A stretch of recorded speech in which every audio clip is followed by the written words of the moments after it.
Once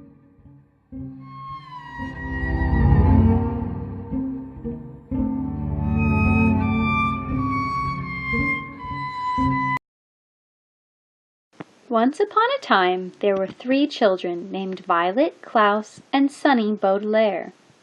They were all very smart and had pleasant facial features. Violet was 14 years old and loved inventing things. Klaus was 12 and loved to read books in the giant library in their parents' mansion. Sunny was a baby with 4 very sharp teeth and loved to bite everything. And even though they were very nice, intelligent children, many bad things happened to them. One gloomy day at the beach, the 3 children were confronted by Mr. Poe, who was an old family friend.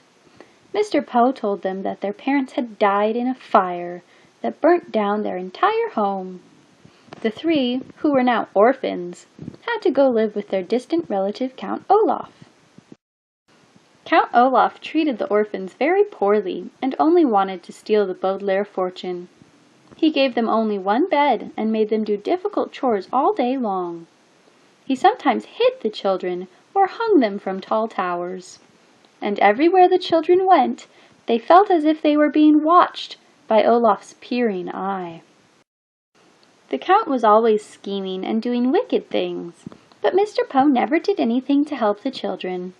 For many years, the children had to find ways to save themselves and their friends without the help of their guardian. Once, Count Olaf tried to marry Violet so he could inherit her fortune, but the 3 children figured out a way to escape him. Unfortunately, he kept coming back, and the orphans soon found themselves shipwrecked on an island with him. On the island, they met a group of colonists, all in white robes.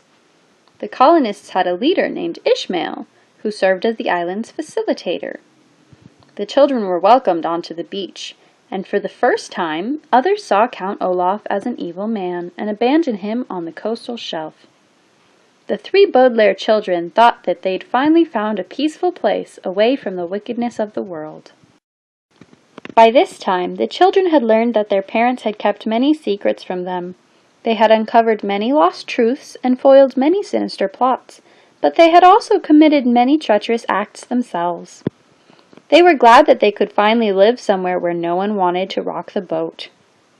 Ishmael helped everyone to work together and be happy, but he made sure they didn't know anything about the outside world.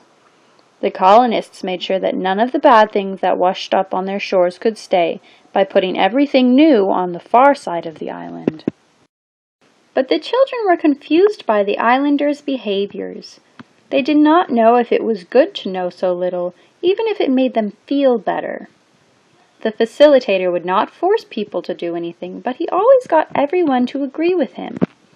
The Baudelaires were worried about disagreeing with Ishmael, but they were very upset when the islanders locked Olaf in a cage on the coastal shelf to drown.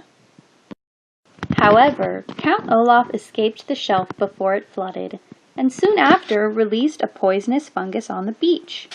He infected everyone, even himself, but he didn't care because he only wanted to hurt others, because he couldn't have the fortune. All of the islanders were very scared, but Ishmael drugged everyone to calm them down. Then he lied and said that the 3 children had brought the evil poison to their island. Ishmael did not tell anyone that he knew about the cure that was in bitter apples on a forbidden beach. The orphans tried to explain that they could all be saved, but no one wanted to eat the foreign fruit because they were scared. So all of the colonists floated away on a boat and died at sea from the poison. The orphans quickly went to the apple tree, and a snake brought them the medicinal fruit.